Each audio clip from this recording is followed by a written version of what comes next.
After a lengthy break, fighting fans are getting not just one new Super Smash Bros. Game, but two.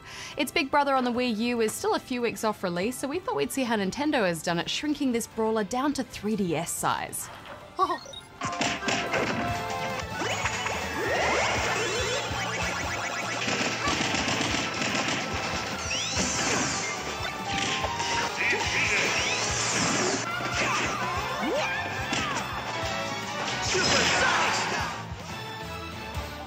Guys, I don't even know where to start with this Super Smash Bros. Game. Oh, they've just crammed in so many of my favourite Nintendo characters. Did you see that Sonic's in it as well? Yes, I did see that, Darren, and I pretty much flipped the table when I found out that you could make Mario fight Sonic in Green Hill Zone.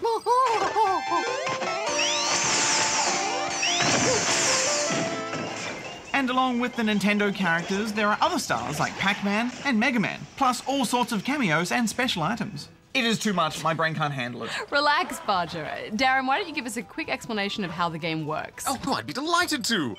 Unlike most fighting games, your opponents don't have a life bar you're trying to drain with attacks. Instead, the aim in Smash Brothers is to knock them flying out of the level with smash attacks. Little hits still do help though, because the more your opponent is hurt, the further they'll be sent flying when you hit them. Well, thanks, Darren. Yes, it does lead to some frantic moments with players desperately trying to jump back onto the stage to stay in the game.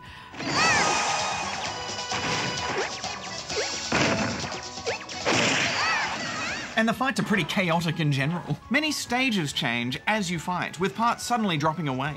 Not to mention all sorts of extra weapons dropping into the match. When you're new to the game, it can be pretty tough to stay alive for long. Especially in 4-player brawls. Yeah, and as you said earlier, Bajo, the character list is huge. Almost all of the characters from earlier games are back again, which was already a lot. And they've been joined by a handful of other Nintendo characters. Some are older classics like Little Mac from Punch-Out!, while others are more recent like the Wii Fit Trainer. I wouldn't have thought the Wii Fit Trainer would have been a great fighter, but I guess she works out a lot, so it makes sense. Yeah, she's pretty good. I wouldn't call her great though, because Sonic is obviously the best one, so he's great. Negative. Mega Man is a robot with lasers, so clearly he is superior. No way, you guys. Everyone knows Kirby is the greatest fighter. Look, come on, you guys. There's only one way to solve this. The battleground. Yes! 2, 1, go! Dare to taste my lasers? Right. Would you like a spin attack? Spin attack! Lasers, lasers, lasers, Watch out for lasers, lasers, lasers, lasers, lasers, lasers. Oh, my mallet is too strong for you. And ground slam.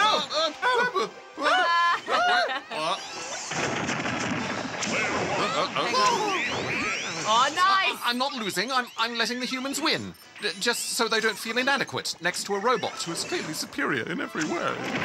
This isn't going well. No! No! No! No! No!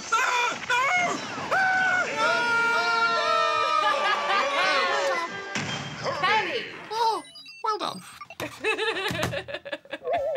Oh, well, I think it's fair to say that I was totally robbed and it wasn't my fault. I wasn't playing at my best. But yes, overall, I think they've done a great job with this Smash Brothers game. As well as the biggest cast yet, there are loads of single-player challenges and training modes to keep you busy. The best place to start, though, is Classic Mode, where you get to pick your opponents as you fight your way to the game's boss. I've always thought Master Hand was an odd choice for the Smash Brothers games to use as the boss, but you know, at least it's completely different to all the other standard fighters.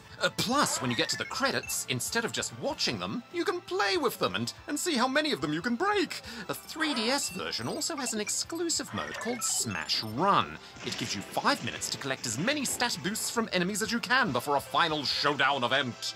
Guys, I'm glad they've added a new mode for the handheld, but I can't say it's one of my favourites. The showdown at the end is random, so you don't know whether it'll be a fight or a race. Yeah, it does make the time you spend collecting specific boosts a little bit meaningless. My only other complaint with the game is that multiplayer connections can be a little bit patchy. When we were connecting our handhelds in the same room, the multiplayer was nice and responsive, but trying to play online caused connection errors and some really slow lag, especially in 4-player matches. And it can be a little hard to follow your own character on the smaller 3DS screens because the camera is zoomed so far out. Affirmative. If 4-player multiplayer is important to you, then you should think about holding out for the Wii U version, as you can play that on a big TV. Yes, I suspect the Wii U version will be the better one, but there's no denying they've done a great job with this handheld game. There were a few occasions where the little thumbstick let me down, but for the most part this game plays just as well as the console version, so I'm giving it 8 out of 10. Yeah, I had a great time with this too. Plus, I've always liked the way Smash Bros. Uses the same core set of moves for all the characters, so you can switch from, say, Donkey Kong to Samus without having to learn a whole new set of moves. And I think that's important when you have such a big roster of characters to play with. I'm going to give it 8 as well.